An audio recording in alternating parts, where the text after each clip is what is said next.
Shahid Bolson, again. God, this dude, he's a political, like, he just knows. This dude has studied stuff so deeply. I've been trying to tell people this for years. Even as I've fallen in and out of addiction. I don't care. Really, I don't care. Think what you like because I admit that I'm... It's called honesty. It's called truthfulness. It's called integrity. If it offends you, then perhaps you need to get a little some yourself. Not drugs. They're bad. We're talking about cash flow, the cartels, capital, and collapse. And how it assists with colonisation, and it does. Here's a little bit of trivia for you. All the military grade equipment that the cartels have in Mexico was channeled through Ukraine from America. America are fighting against their own equipment. Do you think that happened by an accident?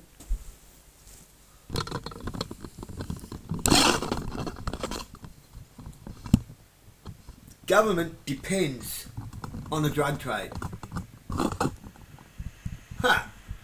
Well, look at the revenue it causes at a local level. The amount of revenue that's created out of drug trade at a local level through the courts. It's time this was all pulled to pieces. I'm telling you, we need to lance the boil. Okay, so on February 22nd, 5 days ago, in Jalisco, Mexico, Mexican Special Forces, guided by U.S. intelligence, targeted El Mencho. Everyone knows this already, obviously. This is the most wanted man in the Western Hemisphere. The leader of the Jalisco New Generation Cartel, the CJNG. Arguably the most powerful, you can say, the most powerful non-state criminal organization on earth. And he's killed in a shootout. And within hours, Mexico erupts. Roadblocks across like a dozen different states. Gas stations burning.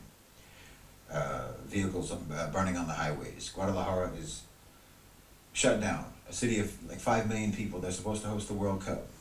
And it becomes basically a ghost town. There were 27 National Guard soldiers who were killed in retaliatory strikes by the cartels. And the cartel was sending messages out to the civilian population to stay at home, stay inside. We don't care if you're innocent. We don't care if you have nothing to do with it. We'll kill you. And the United States sees all of this and says that's a great development for the world. That's an interesting take. You know, when most people talk about the cartels, for obvious reasons, the question that they ask is, how do you stop them? How do you stop them? But you can't really even think about that. You can't even really seriously follow that train of thought until you first ask who benefits from their existence. Not who caused them, not who controls them, who benefits from them, who benefits from their existence. Because that question, if you're honest about following through on trying to stop them, if you're honest about following through about trying to stop them, figuring out who benefits from their existence takes you a very different place than where the general narrative wants you to go. Because look, the cartel's primary income source is the United States. American drug consumption, cocaine, meth, heroin, fentanyl. This generates somewhere between $30 to $50 billion a year. That's American money. Understand, that's American money going to the cartels. That's not my number, that's the DEA's number. Now where does that money go? Okay, some of it is going to stay in Mexico, sure, some of it stays in Mexico, but a very significant portion of it gets laundered. Probably most of it. And it gets laundered where? Through the United States financial system. Look at HSBC in 2012. The Department of Justice, the American Department of Justice, documented $881 million in Sinaloa cartel money that was laundered through HSBC's American operations. Not alleged, documented. And the DOJ chose not to prosecute. They just got fined. And the stated reason? Prosecution would pose a great risk to the financial system. Okay? You understand, the U.S. government decided that a bank was worth more than prosecuting documented cartel money laundering. The cartels that we hate so much. We love the banks more than we hate the cartels. And this wasn't a one-off. This is not a one-off. This happens, this is a systematic. Wachovia, now is Wells Fargo, processed $378 billion in transactions for Mexican currency exchange houses that are known to have ties to the cartels. $378 billion. No prosecution. No prosecution. Just a fine. And let's move on. Nothing to see here. So the next time someone tells you that the cartels are a Mexican problem, okay, sort of. The cartels are sort of a Mexican problem. And what about the guns? What about their weapons? We always hear about how deadly they are. They're deadly with guns. Where do they get those guns from? The president of Mexico, Claudia Sheinbaum, has said repeatedly, that the cartels are armed by the United States. The ATF's own data confirms that that's true, that the majority of the weapons that have been seized at Mexican crime scenes trace back to U.S. manufacturers and U.S. dealers. Crime scenes of cartel crimes. The New York Times reported this year, that 50 caliber ammunition manufactured by a company that also supplies the United States military, that ammunition is reaching the cartels through straw purchases in the civilian market. And then there was the ATF operation that they called Fast and Furious. This was not coordinated from the Mexican side. This was an American operation. They allowed known straw purchasers to buy weapons, supposedly with the idea that they were going to track them. But then somehow they lost the weapons. And of course the weapons showed up at cartel crime scenes. People murdered by the cartels with weapons that were literally and deliberately facilitated by the ATF in the U.S. into criminal hands. Their explanation? Oops. You can call that incompetence. You can say incompetence once, maybe twice.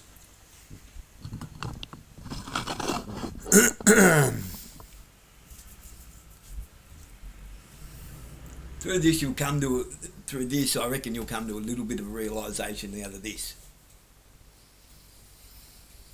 People call it dying, it's not, it's running out of hit points. A game I'm talking about. You can respawn in a game, but not in real life. However, a system is the same as a game. It's a gaming system. If you want to get a better result, or you want to actually finish the game without earning it all the way, you can reset the game before you run out of hit points. That's called cheating. You're cheating yourself at the game so that you get the better result, but you didn't earn it. Not really. You see, if you're playing against other people and you keep resetting until you're the winner, you've cheated everybody else out of the chance of winning. Well, we're talking about a decades-long pattern of weapons flowing south from America. And we're talking about cartel money flowing north into America.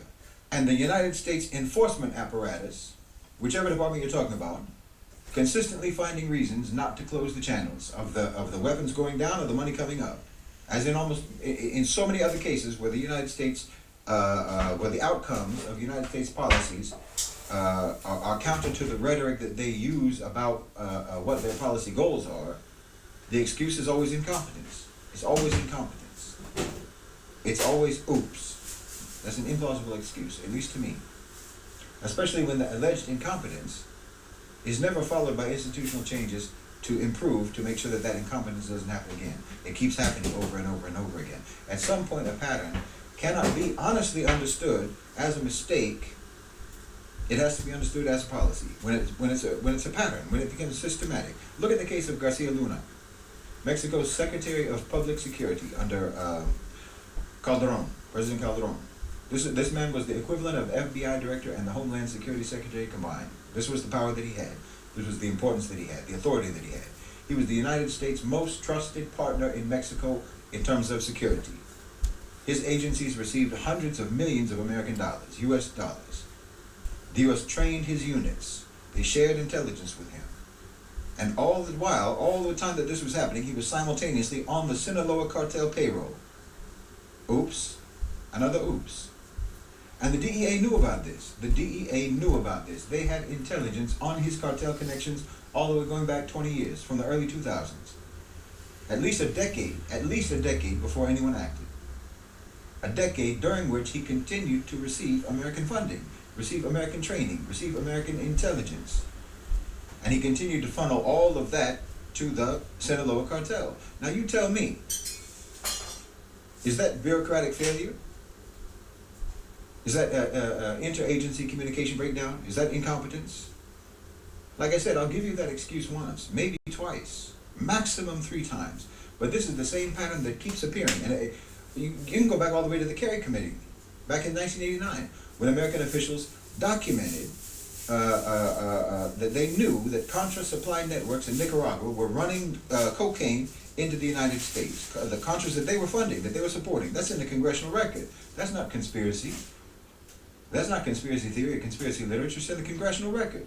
The same pattern appears in the CIA's documented awareness of the Guadalajara cartel's safe houses during the 1980s, including the house where DEA agent Kiki Camarena was killed, tortured and killed. You all watched Narcos, right? And the same pattern appears in what was called Plan Colombia, where the United States spent billions and billions of dollars militarizing the Colombian state against FARC-linked networks, FARC, while Uribe's government maintained documented ties to right-wing aligned paramilitary drug trafficking organizations. So the left-leaning, the left-wing linked drug trafficking networks got dismantled, and the right-aligned ones survived and evolved. Do you see a pattern? Is that incompetence? Drug enforcement was never the primary mission. This is what you need to understand. Drug enforcement was not the primary mission. It was, and it remains, the justification for the infrastructure. And the infrastructure is used for something else. Understanding this is the key to understanding not just the cartels, but U.S. foreign policy in Latin America, and ultimately U.S. foreign policy globally. If you understand what this is about, it's about useful disorder. The United States does not need to run the cartels in order to benefit from their existence. What they need, and what they have historically needed, is that no government in Latin America, so-called Latin America, can ever achieve genuine sovereignty over its own security environment. Because a country that cannot control its own territory in terms of its security, a country that is perpetually managing a security crisis that's ongoing, that can never be resolved, a country that is continuously dependent upon U.S. assistance to even partially function, well, that government is never going to make independent policy decisions. Obviously. It's never going to nationalize their resources. Are you joking? It's not going to be able to build alternative alliances. It's going to do what it's told. Look at the Northern Triangle, so-called Northern Triangle. That's Honduras, Guatemala, and El Salvador, right? The gang crisis that destroyed those countries, we're talking about MS-13 and Barrio 18, those gangs were formed largely by Central American immigrants in Los Angeles. And then they were exported back through mass deportation policies starting in the 1990s, back to those 3 countries. The U.S. built the gangs, then the U.S. deported the gangs, and then they used the resulting chaos as leverage against those countries, telling them, you have to deal with migration. You have to cooperate with us on security, or else. What's that?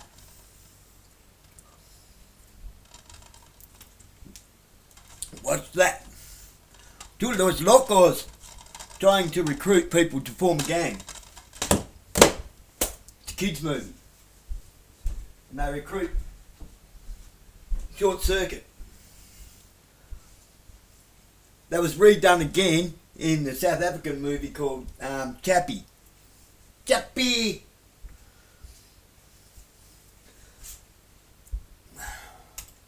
The assistance, that's the only thing that's standing between you and complete collapse, will withdraw that.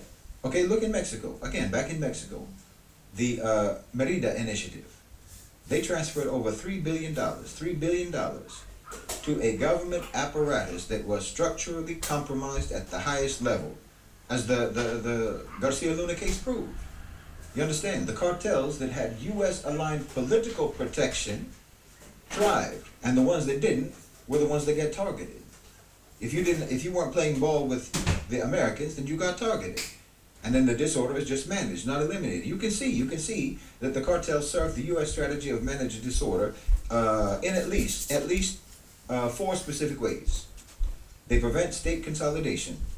Understand? A Mexican state that achieves genuine territorial sovereignty is a state that can make independent decisions, independent strategic decisions and strategic choices. and alliances and so forth, and strategic policy. A perpetual security crisis prevents that sort of state consolidation, that sort of independence and sovereignty, politically and economically. Second, they provide leverage. The cartels provide leverage. They can always say, the Americans can always say, you have to deal with the cartels. This is an infinitely renewable demand because the cartels are never fully dealable with. And they're not dealable with, at least partly, because the U.S. financial system and the American weapons market keeps them continuously funded and continuously armed. So that demand never expires. It's a permanent instrument of political pressure that America can use against Mexico or any other Latin American country, so-called. And then third, obviously, it justifies security dependency. The DEA presence, their vetted units, their training programs, their intelligence sharing, and so forth, all of this creates institutional penetration of Latin American security agencies, security apparatus, and intelligence apparatus in Latin America, so-called Latin America. And this is all justified by the cartel crisis. You remove the crisis, then you remove the justification for that penetration, and obviously that penetration serves purposes far beyond drug enforcement, obviously. Fourth, the cartels generate migration flows that can be domestically weaponized and used for diplomatic leverage. Like I said, the Northern Triangle situation is the clearest case. The cause of the migration is the leverage for demanding cooperation on the migration. Now I'm describing this as a U.S. policy, as a U.S. strategy. But I should be a little more clear about that. Because I'm not talking about some, CIA big boss moving cartel pieces on a chessboard in Langley or something. I'm describing a structure. Understand, this is a structure. It's a structure with a set of institutional incentives that consistently produce the same outcomes regardless of who's in charge. You don't need a conspiracy. This is what people need to understand about all these conspiracy theories. You just need structures. You don't need masterminds. You don't need, cabals. You need structures with institutional incentives. So that's what we're talking about. But I should be more clear about something else too, because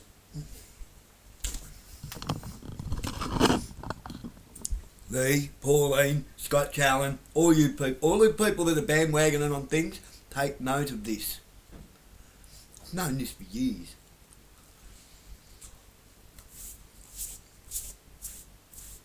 Just this bloke is far better at explaining it than I am. I see the pattern, I see how it works, I see it clear as day.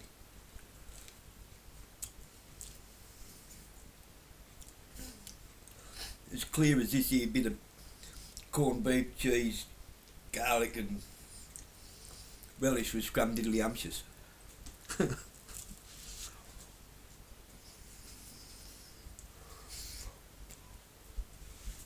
There's no point deporting people just to bring them back again. There's no point creating enemies. If you go around creating enemies, there's no point crying about having enemies. It is the system itself. The foundations from which these problems derive from. All the extra legislature and extra band-aids in the world, it's not going to lance the pus out of the boil.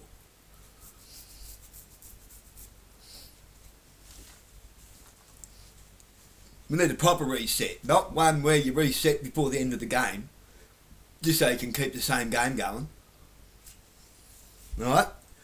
This needs to be a grassroots reset. We need to withdraw our consent by withdrawing the funding, take the allowance away. Right, now we've got your attention. All of you, out. Out. It's our fucking parliament, this is our country, not yours. I'm not talking about the Muslims or so, whatever. Those who are bad actors, great, piss off. The bad actors, you can't blanket legislate everybody into a criminal. That makes you a criminal.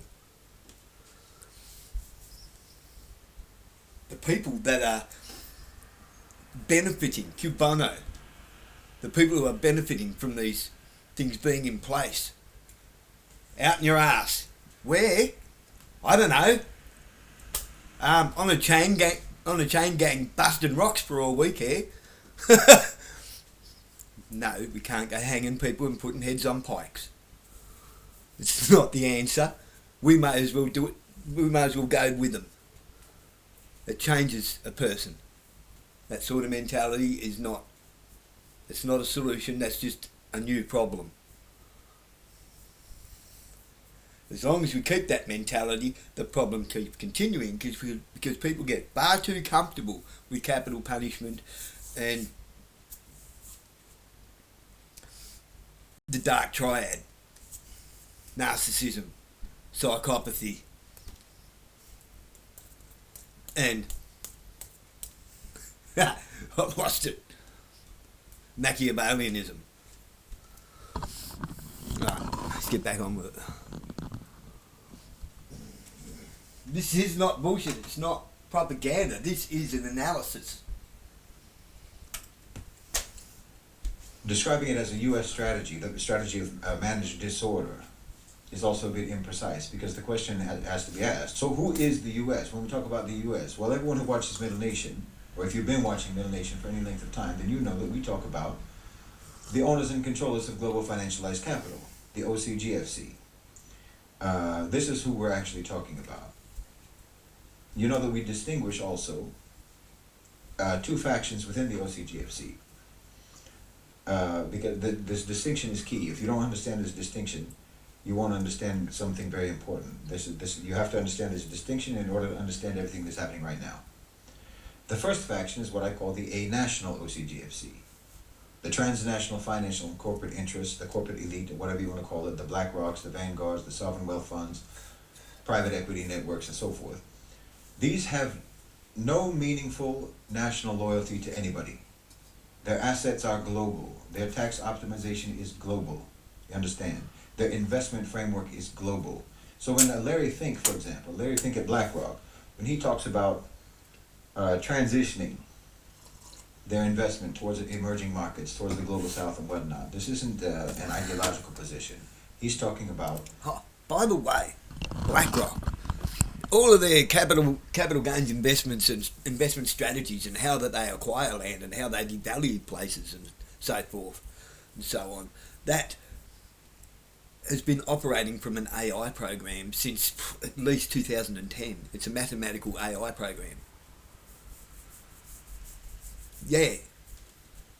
It's always going to win because it's always going to calculate every counter measure that we take, which requires validation through engagement. As long as we keep voting and we keep paying the machine is still going to operate. Actual investment, you can say, thesis of a firm that manages $10 trillion, over $10 trillion. He's recognizing that the productive future of the global economy is in the global south. And therefore capital needs to get there ahead of the demographic and economic transition that's underway. They need to get in front of that. Then the second faction is what I call the nationalistic OCGFC. These are the ones whose interests are organized around the military-industrial complex in America, represented politically by the neocons, the neoconservatives. This is like the foreign policy establishment in America, that we can call the deep state. These actors genuinely believed, and believe maybe, in American unipolar dominance as a permanent condition in the world. They thought it's the end of history. That's this type. The mental condition. So them maintaining American hegemony was both instrumental to profit, but also there was an ideological bias involved, or there is an ideological bias involved. Okay, now here's the thing that's important to understand, it's critical to understand, about the relationship between these two factions of the OCGFC. The military-industrial complex faction has become just one portfolio within the broader holdings of the A-National OCGFC, you understand? At the scale of the A-National OCGFC, the scale of transnational capital, Raytheon and Lockheed and Northrop Grumman, these are just asset classes. They generate returns. But the A-National OCGFC doesn't need America to win wars. They just need to generate returns. They just need the defense budget to be large. They need contracts to keep flowing to those companies, regardless of any strategic outcome. It doesn't matter what you do with the missiles. It doesn't matter what you accomplish. It's not tied to political outcomes anymore. You know, Afghanistan, the invasion and occupation of Afghanistan was a $2.3 trillion 20-year contract that generated returns throughout that entire time. It wasn't a failure. The failure was only a failure if you measure it against the nationalistic and political rhetoric about winning and whatnot. But if you measure it against the portfolio objective of sustained defense expenditure, well, it's a success. It's a roaring success. This is why the U.S. keeps fighting wars that it doesn't win. They don't care about winning. The outcome is irrelevant to the investor. The spending is the point. Now, which faction does Donald Trump belong to? Which faction is Donald Trump loyal to? Most people, especially on the left, assume that he is the instrument of the nationalistic OCGFC, that he's from that faction. You know, American nationalism, neocons, MAGA, Make America Great Again, military-industrial complex, and so forth. But it's always been my position that Donald Trump is a mascot of the A-National OCGFC. He's a Khaliji president, I've said it many times, and the evidence is sitting right in front of you. You can't not see it. Jared Kushner, Trump's son-in-law, was a senior White House advisor in his last administration, and he was the de facto Middle East policy architect during Trump's first term. He left the White House in January 2021 and immediately launched Affinity Partners, a private equity firm, and within months of launching that, he had secured $2 billion from Saudi Arabia's Public Investment Fund, the PIF. Then he got hundreds of millions more money from Abu Dhabi, from Qatar, and from other sovereign wealth funds in the Gulf.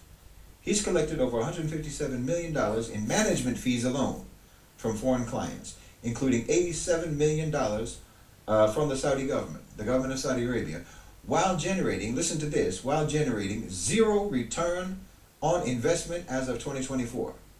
He has not made his investors any money whatsoever. The Saudi PIF officials actually objected to investing in Kushner's firm. They thought it was going to be a bad deal. They didn't see that it was going to be profitable. And they were right.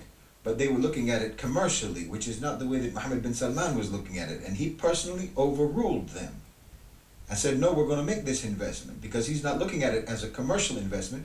He's looking at it as a strategic investment. Bin Salman was not buying financial returns. He was buying a structural relationship at that time with the family of the incoming president of the United States. He was buying a permanent back channel that sits completely outside all formal diplomatic architecture. And Kushner's not an anomaly. You need to understand, he's not an anomaly. He's just the most visible example, maybe, in this whole network of GCC capital that's flowing into the Trump political ecosystem. And not just Trump. Through campaign funding, through investment, through pledges, through the hundreds of billions of dollars in GCC investment and commitments to invest, pledges of investment that followed Trump's visit to the Gulf. You need to see what's going on. You need to see what this means. The GCC states have become the primary external patrons of the entire Trump political project. Now ask yourself, what does the GCC want from this relationship? What are they buying? They're buying the management of America's transition from being a global hegemon to a regional actor. They're buying the orderly dismantling of the institutional infrastructure of American imperial primacy itself. They're buying their own management position at the table of this transition in the emerging multipolar order. They're buying their position as the financial intermediary between East and West, between the old petrodollar system and whatever replaces it. And there are many options being developed now. In other words, Donald Trump's job, whether he knows it or not, Trump's job is the managed decline of American imperial hegemony. And Trump's genius, and it is a kind of genius, is that he's able to sell that dismantling as the opposite of dismantling. He sells withdrawal as assertion, and he sells decline as victory, and he sells the transition to a new order as the restoration of the old order. Past greatness, make America great again. This is the marketing campaign for a product that does the opposite of what it says on the tin. The post-World War II global order is being dismantled, and I've said that many times. It's not necessarily being dismantled because anyone planned on that, but the people who are involved in the transition are certainly planning. They're certainly planning. It's being dismantled because it's no longer viable. Very simple. There's no reason to have believed that that was supposed to last forever. The material foundations that it rested upon have eroded. It was built, the post-World War II order was built on 4 pillars. U.S. manufacturing dominance, dollar reserve currency hegemony. Like I've been saying, It is not us. To say it's not an idol, it's a statement. That's a statement. It is not us who are afraid of change. It is the people forcing the change that is the change for the bad that are afraid of the change. They're afraid of the change for good. They want to remain in power. They are changing things and fixing and rigging the game to suit themselves, so that they can still remain sitting on our shoulders, on our backs, while we do all the work, until we are no longer required. We'll all be septicized and sterilised and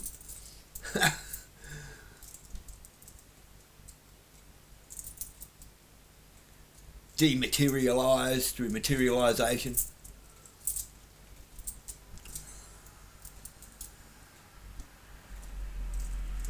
I'm not, mate, the lot of people that I know, there's people out there think I'm cuckoo. I don't care. That's fine. You can think that from your idiocratic, simplistic point of view.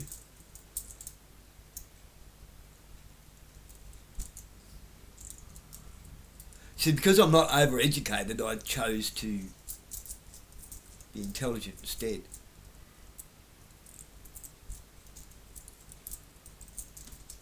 Because the world's got enough overeducated idiots. Useful idiots. Reactive people that are set off easily.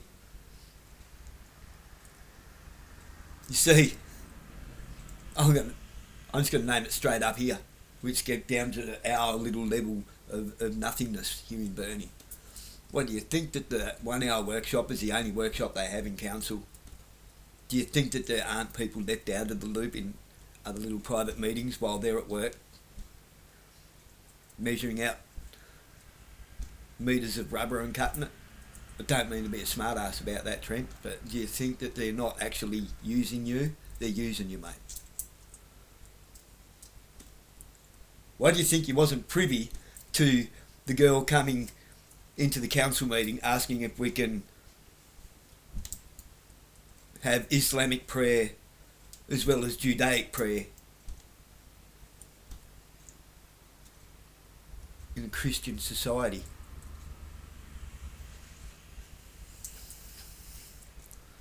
It's all rigged.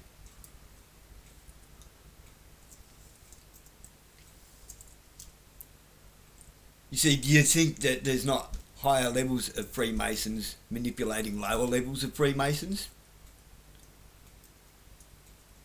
Your handler, Chris Lynch, has a handler.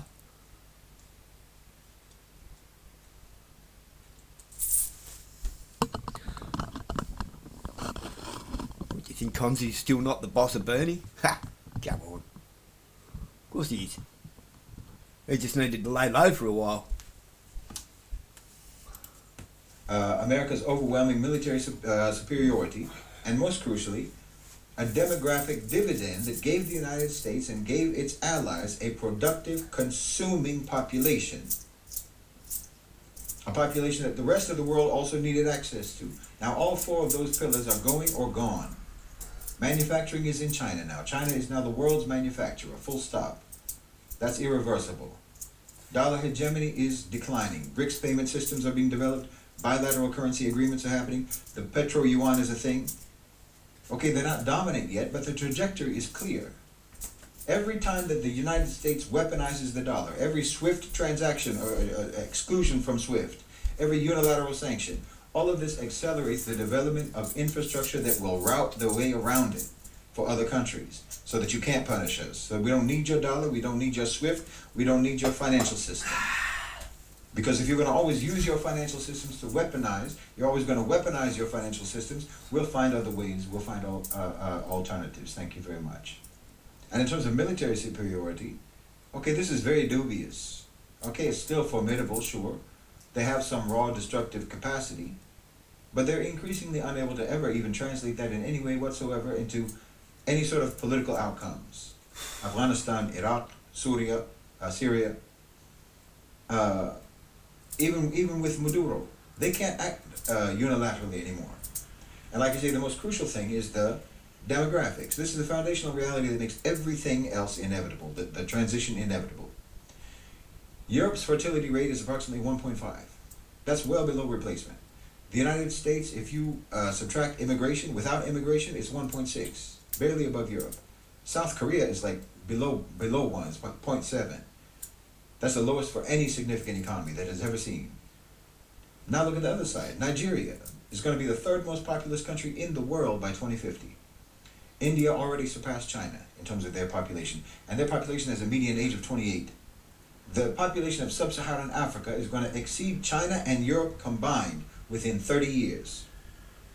Indonesia, Pakistan, Bangladesh, Egypt, Ethiopia, the demographic weight is very clear. The global economy is moving decisively and irreversibly towards the global south.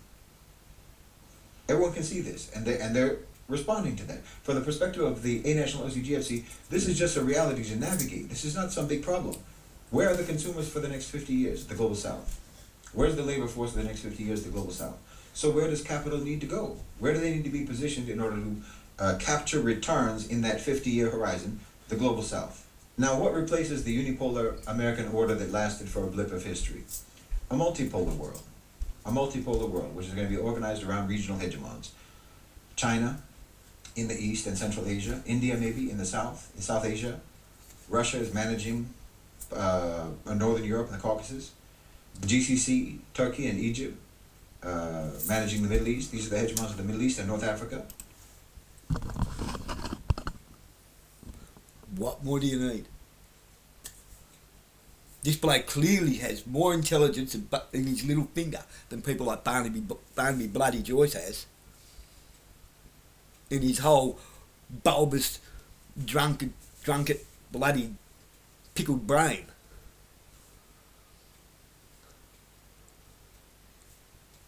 Why I'm saying we need to decouple from this entire mess, and we'd be better off to smooch up a little bit with China than the horrible cretins in Japan. I know first-hand account from my multi-millionaire uncle in Darwin, who I don't really think very highly of. That said, he's always said that the Chinese were beautiful people to do business with, and Japanese people are they're crooked as a dog's back leg has been broken, bent as an elbow, shrewd, dodgy, dishonest, dishonourable. They lack integrity, and they're just dirty people. In general, like decadent and debaucherous.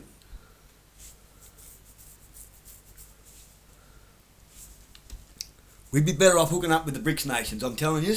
We'd be better off hooking up with the BRICS nations. They're open to trade in just about any type of trade that there is, so long as it's mutually beneficial. It's not that they're ripping themselves off. It's just that we're offering low-ball contract. If somebody offers you a $10,000 car for $5,000, and you think, I can talk them down another 1,000 or two, and you do it, well, you're going to, aren't you?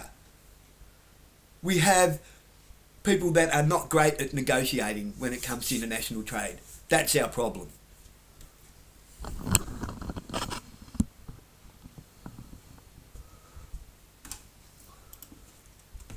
And the GCC is the financial intermediary for the whole emerging order.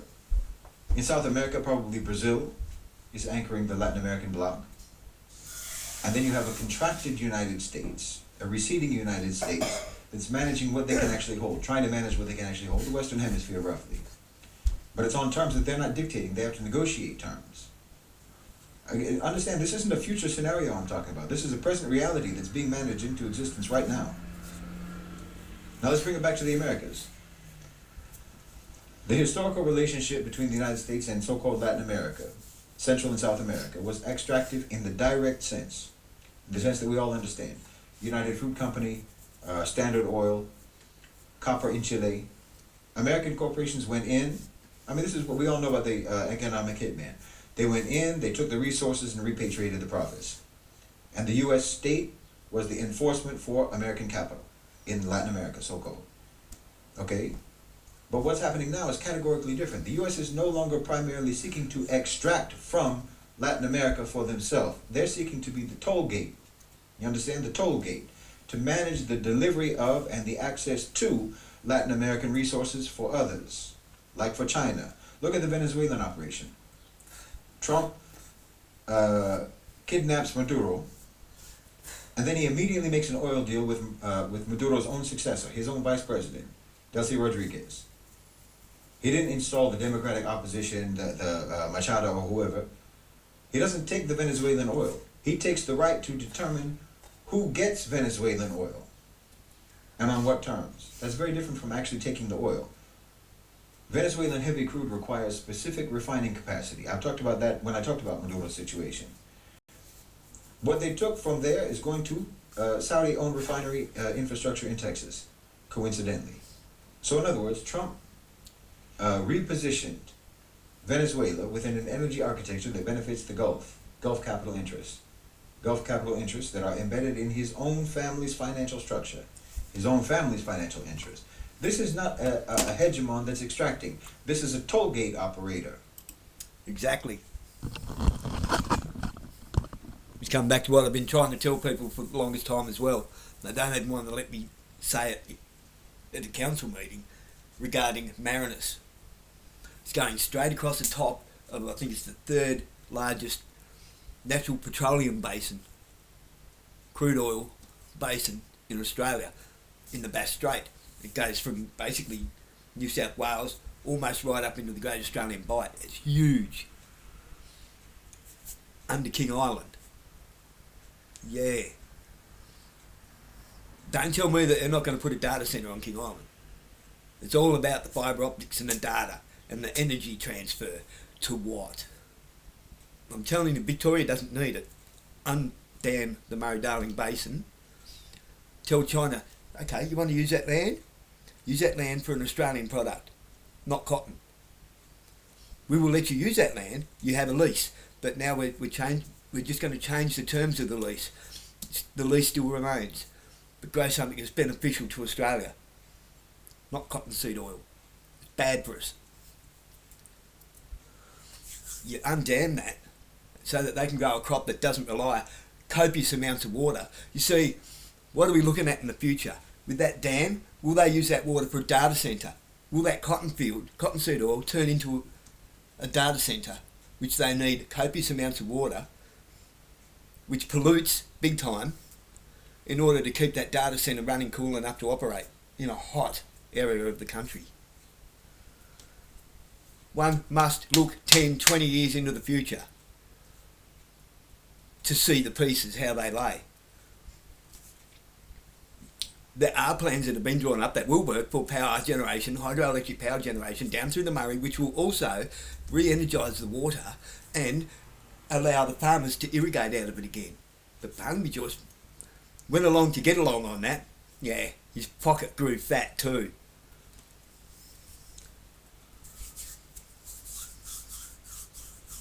I see more than people realise. I'm not being a smart ass, I'm not trying to be an asshole. I actually care about the direction of this country because I have children, I have got skin in the game. And I was given eyes to see.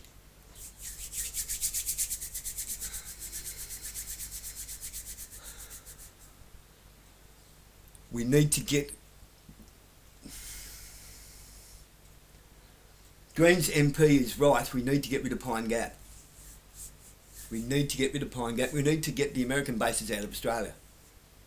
We need to decouple from America because they are going to drag us into conflict that is not in our best interest.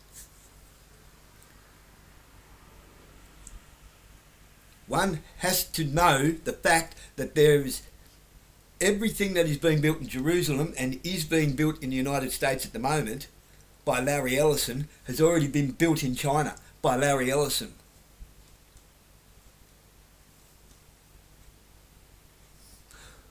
Sorry, but the receipts don't lie.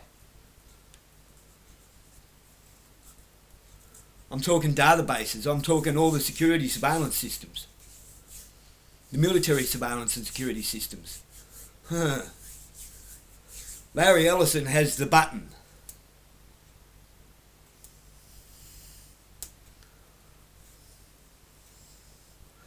Larry Ellison is building the system almost to completion now, to where he controls all the AI systems that will launch an attack on everything. He has a button that will launch everyone's attack and counter-attack. Has anyone ever really thought about that? He's an evil man.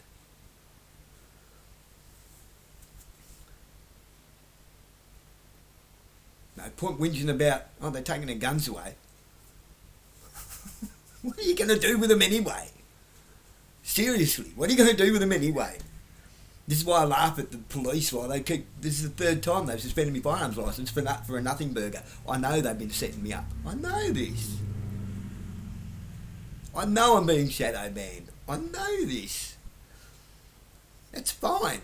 I don't need to reach the world, just need to reach the right people. I don't want to ride coattails. At all. I want to give people the right ammunition to fight the war with.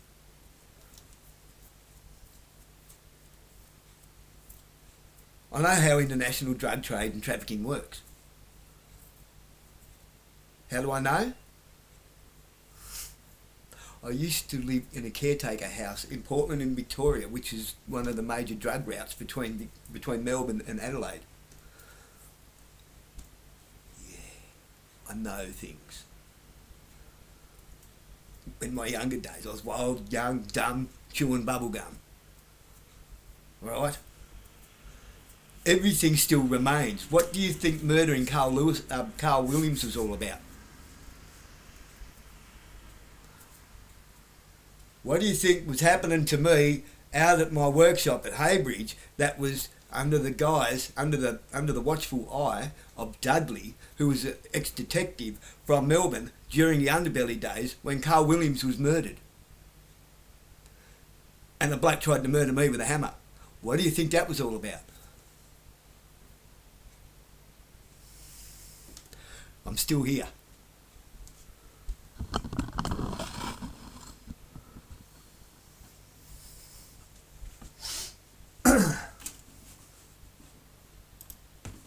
Charging for access.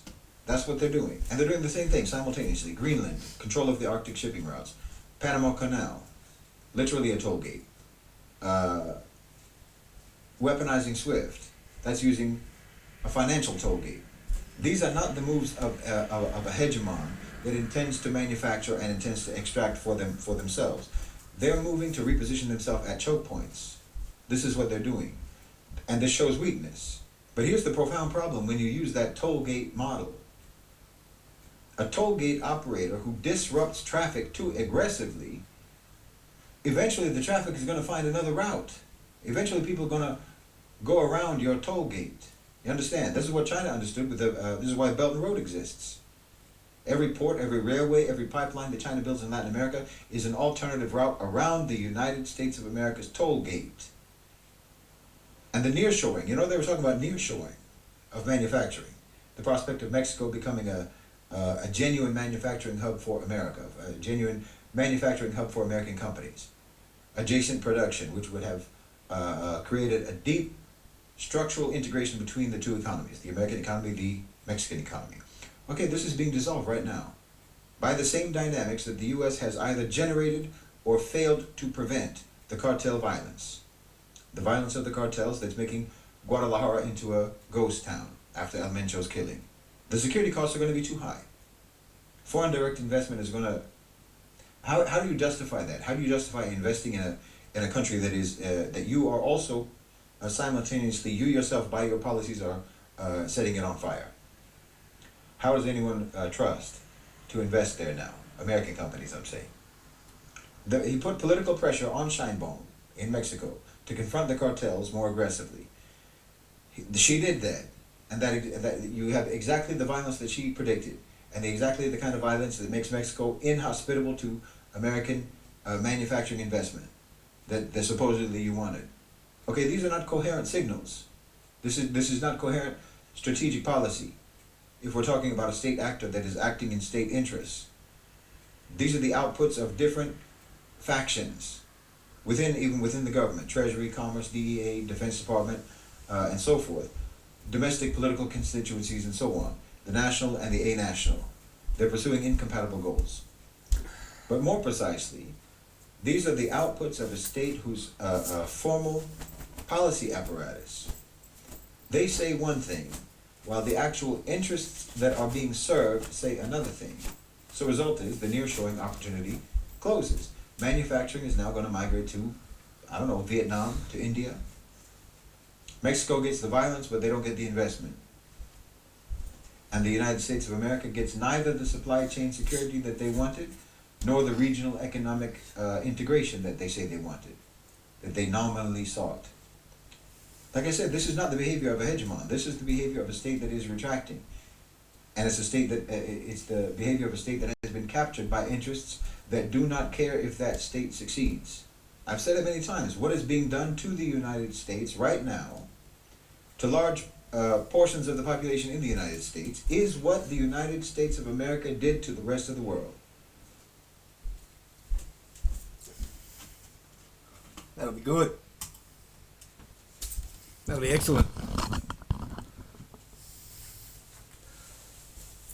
Now let's sneak another little bit of intel into here, will we? Lynn Morse, from the Trove, who worked for Dudley. Can't remember Dudley's last name. Worked for Dudley at Emu Bay Real Estate, who was the manager of that property at the time. Bloke who tried to murder me with a hammer went to jail for a little while. I got 11 grand. My life was destroyed. We ended up homeless. That's fine. I forgive you, Dave. You didn't know any better because you were drunk. Lynn Morse, from the Trove, from the Freemason family of Morses who own Morses coaches. Now they operated all the school buses in the area. Let's hop over to the other bus company, Fox Coaches, Barry Fox, who had an affair with the St Brendan Shaw College girl. How did that information come to light?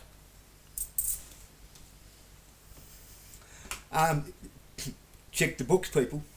It happened.